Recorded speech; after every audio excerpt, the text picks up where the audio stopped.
ბოლოს მაინც გამარჯვებულები ჩვენ დავრჩებით, იმიტომ რომ ეს ქვეყანა ახალგაზრდებს დარჩება საბოლოო ჯამში მაინც. რა გაძლევთ ამის იმედს?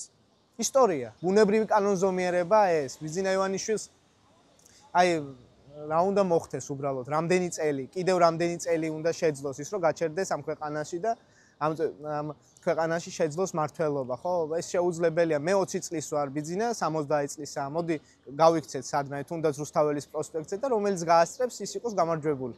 მე თემო ვარ ტარიელაძე, ბათუმის სახელმწიფო უნივერსიტეტის სამართალმცოდნეობის სტუდენტი, უკვე მეორე კურსზე ვარ.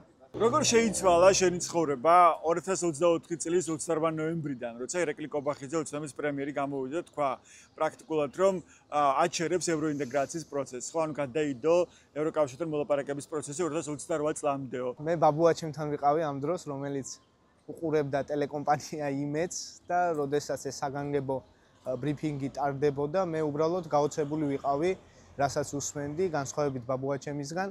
ეს იყო ძალიან რთული მოსასმენი ჩემთვის, ეს იყო მე ამაში დავინახე ძალიან დიდი რისკი რეალურად, რაც არ ყოფილა თურმე მხოლოდ ჩემგან აღქმული და ძალიან წვიმდა მაშინ ბათუმში, ალბათ გემახსოვრებათ, ვიცოდი რომ უბრალოდ უნდა ამდგარიყავი, მე არც რომელიმე სოციალურ ქსელში მომიძებნია იყო თუ არა აქცია და ასე შემდეგ. მე უბრალოდ ავდექი და ვიცოდი რომ უნდა მოსულიყავი ევროპის მოედანზე.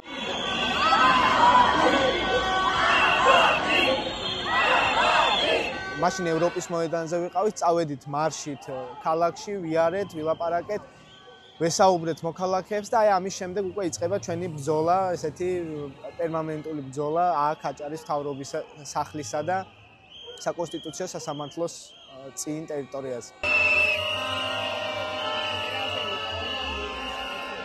მოიტანა დრომ ის, რომ საჭირო გახდა, რომ ახალგაზრდები ქუჩაში გამოსულიყავით იმისთვის, რომ ჩვენი მომავალი დაგვეცვა და რეალურად გვეთქვა ჩვენი სათქმელი, რომ იცი რა, ჩვენი მომავალი არ შეიძლება იყოს იმ წარსულში, იმ ბნელ წარსულში, რომელიც ჩვენმა წინაპრებმა ისე თუ ასე დაასრულეს ბევრი დიდი ბრძოლის მეშვეობით და ჩვენ უნდა დაგვეცვა საქართველოს ევროპული მომავალი. ცხოვრება შეიცვალა ისე, რომ მე მომიწია გაფიცვა უნივერსიტეტიდან, მე მომიწია კამათი ბევრი ადამიანთან, რომელიც უბრალოდ ჩემსავით არ ფიქრობდა. ამ კამათის ინიციატორი მე არასდროს არ ყოფილა რეალურად. ყოველთვის მეორე მხრიდან ეს ილუზიურად შექმნილი მეორე მხრიდან, იმიტომ რომ რეალურად ჩემი აზრით არანაირი ორი მხარე არ არსებობს, მოდიოდა და ისინი იყვნენ ინიციატორი ამ კამათის და რეალურად შეიცვალა იმ კუთხით, რომ თუ უნდა წავსულიყავით ვიღაცები სამსახურში, ვიღაცები უნივერსიტეტში, ვიღაცები მეგობრებთან ერთად პარკში სასეირნოდ თუ დასასვენებლად თუ ასე შემდეგ და ასე შემდეგ, ჩვენ მოვდიოდით აქ გამსახურდიას ქუჩაზე და ვამბობდით იმას, რომ ჩვენი თავარი გამოცდა ბარდება აქ ახლა და ჩვენი სამომავლობისთვის, შემდეგი თაობებისთვის, ისტორიისთვის ძალიან მნიშვნელოვანია, რომ აი მე აქ ვდგავარ და მე აქ ჩემს სათქმელს ვამბობ, ჩემს მოქალაქეობრივ პოზიციას ვაფიქსირებ მინიმუმ იმისთვის, რომ მე ჩემს სინდისთან და ჩემს თავთან ვიყო მართალი.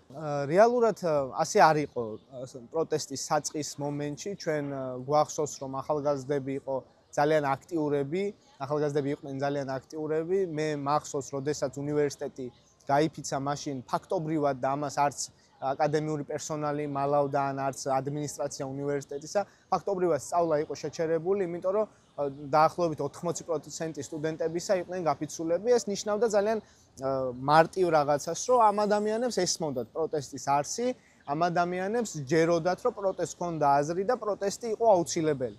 მაგრამ იმის გამო, რომ დღეს აქციაზე რაღაცა 100 დღის შემდეგ ხალხმა იკლო რეალურად, ეს არ არის იმდენად იმისბრალი, რომ რაღაცა პროტესტი გაქრა ამ ხალხში და თითქოს რაღაცა ახალგაზრდებს შეგვეცვალა სოფხედველობა და აღარ ვფიქრობთ იმაზე, რომ ამ ქვეყნის მომავალი უნდა იყოს ევროკავშირში. ეს ცოტა უფრო სხვა რაღაცაა. ჩვენ ადამიანები ვართ და აი ბიზინა ივანიშვილმა ეს კარგად გაიგო რეალურად, რაღაცები ვერ გაამართლა, მაგალითად როგორიც იყო ის, რომ მას ეგონა, რომ ჩვენ რაღაც საცივში დაგვეძინებოდა ახალ წელს და მაშინ დასრულდებოდა პროტესტი, მაგრამ ის ვერ გათვალა, რომ ჩვენ საცივის მიტანა რუსთაველზე შეგვეძლო და აგერ გამსახურდიაზე ქუჩაზე შეგვეძლო, მაინც ადამიანები ვართ და რა თქმა უნდა რაღაცა ის ყოველდღიური ვალდებულებები, რაც სტუდენტებს აკისრია და ჩვენ ვიცით, რომ ძალიან ცუდი სოციალური პირობები რომ არსებობს ამ ქვეყანაში და სტუდენტებს რომ სწავლის პარალელურად უწევთ გადარჩენისთვის ბრძოლა რეალურად და სამსახური, ოჯახური ვალდებულებების თავიანთ თავებზე ტვირთვა ამ მცირე ასაკში ეს რა თქმა უნდა მოქმედებს იმაზე, რომ აქციებზე ახალგაზრდები არ გამოდიან, მაგრამ ეს არ ნიშნავს იმას, რომ რაღაცა პროტესტის გრძნობა საზოგადოებაში არ არსებობს. როდესაც აქციები დაიწყო, ეს ვიღაცას ძალიან პოპულისტურად ეჩვენებოდა მაშინ, მაგრამ ისტორიული პარალელისთვის ეს იყო ძალიან მნიშვნელოვანი. 29 აპრილს თბილისში, როდესაც იყო პროსახელისუფლებო აქცია და იქ ჩვენ ვიცით, რომ ბევრი ჩვენი აქციის მონაწილე ძალით, ვიღაცა იმის გამო, რომ საჯარო მომხელე იყო, ვიღაცა იმიტომ, რომ ბაღის ამსდელი იყო და ასე შემდეგ და ასე წაიყვანეს.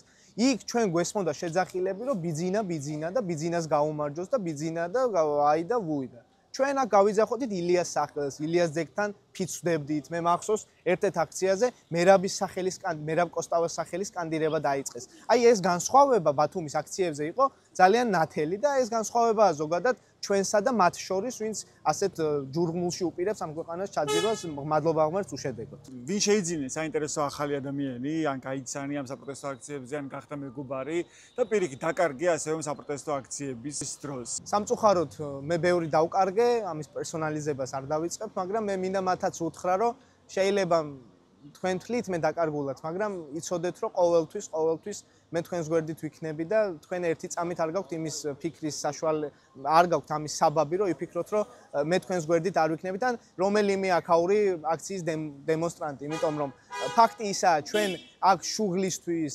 გაყოფისთვის, რაღაც ამ საზიზრობებისთვის არ ვიბრძვით, ჩვენ ვიბრძვით ყველასთვის და ყველაფრისთვის. აი, ძალიან ბევრი ადამიანია აქ, ვინც გავიცანით და ფაქტობრივად დღეს რო დავდივართ ქალაქში, ყველას ვიცნობთ, გინდაც უნივერსიტეტში, გინდა სადღაც კაფეში შევალთ თუ სადაც არ უნდა იყოს. რეალობა არის ის, რომ ჩვენ ახალგაზრდებმა ამ ქვეყნის მომავალმა პატრონებმა ერთმანეთი გავიცანით, ერთმანეთი გვიყვარს და არ დაუშვებთ იმას, რომ ვიღაცა რო დაუკვეთავს ჩვენი ისტორიული მტრებიდან, რო იცი რა, თქვენ უნდა დაიშალოთ და ისე უნდა ვიბატონოთ თქვენს, ეს აღარ გამოუვა არავის, არც ბიძინა ივანიშვილს და არც ბიძინა ივანიშვილის რომელიმე მარიონეტს. ძალიან ბევრია ისეთი, ვინც სოლიდარობას უცხადებს მზია ამაღლობელს, მაგრამ არსებობენ ადამიანები, რომლებიც განიკითხავენ მას და კიცხავენ, რას ქვიაო, პოლიცია სილა გააწნაო. აი აქ ხართ ქალბატონები, ადამიანები, რომლებიც ქმნით საქართველოს, ამაგრებთ მთას, ამაგრებთ სოფლებს. ხალხო, თქვენ შეურაცხყოფაზე რაიმე სხვაგვარად მიუგებდით? როგორ წარმოუდგენია ვინმეს დედამიწის ზურგზე? როგორ შეიძლება ქართველ ქალს, კაცმა თუ კაცად იწოდება, მიაყენოს შეურაცხყოფა, შეაფურთხოს და ამ ქალმა თავი ჩაქინდროს და უკან გაბრუნდეს? ამას ხო არც ერთი აჭარელი, არც ერთი ქართველი, მით უმეტეს ჭვანელი ქალი არ იზამს. ესქნა და ჭვანის სახელით დაიცვა, აჭარის სახელით დაიცვა და საქართველოს ღირსება დაიცვა მზია ამაღლობელმა.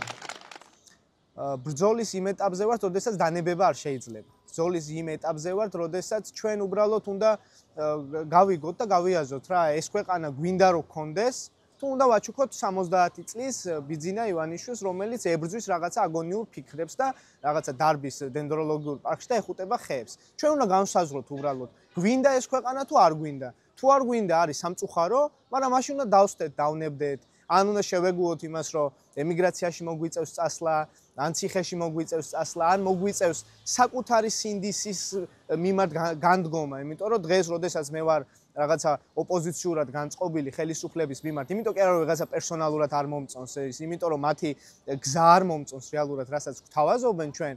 ხო, აი ამ ყველაფრის გათვალისწინებით, მაშინ უბრალოდ უნდა გავჩერდეთ და დავნებდეთ. ბიძინა ივანიშვილი კი არა ამ ქვეყანაში საბჭოთა კავშირი დაიშალა და ჩვენ ვიცით რომ აი მაშინ, როდესაც არავის არ წარმოედგინა უბრალოდ საბჭოთა კავშირი დამთავრდებოდა, საბჭოთა კავშირი დამთავრდა, ამიტომ ბიძინა ივანიშვილს ნუ ექნება მაგის იმედი. საქართველოს ისტორია არის მზად ახალი გამარჯვებებისთვის, იმიტომ რომ წარსულში ბევრი გამარჯვება გვინახავს, შეიძლება რაღაც მომენტებში ჩვენ ჩანდით თითქოს დამარცხებულებად, ეხლა მურვანკრუმ შემოგვესია იმდენი და იმის გადალახვა შევძელით და ბიძინა ივანიშვილი ძალიან პატარა კაცია იმ ისტორიულ მტრებთან შედარებით, რომელიც ჩვენს ქვეყანას ყოლია.